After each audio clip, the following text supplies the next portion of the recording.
Ang awitin ko ito ay isa pong Bisaya song na ginawa ko siya ng Tagalog version. Si Idol pong Max Sombon ang gumawa ko. Pakinggan po natin.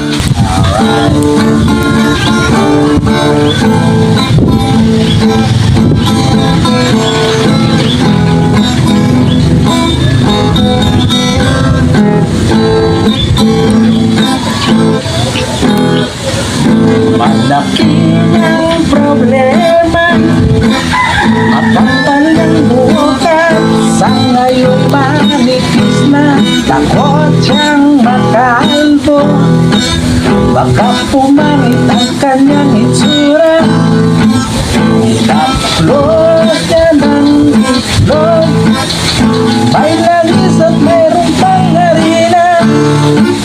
Sa maganda ng balak, ang araw lumakad, nagkaroon tuloy siya ng ganda.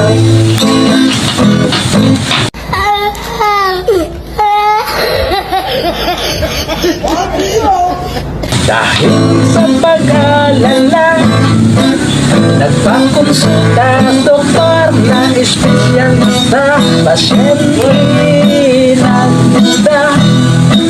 Dahil ang doktor kalbo din ng sobra, ito nga ang resulta.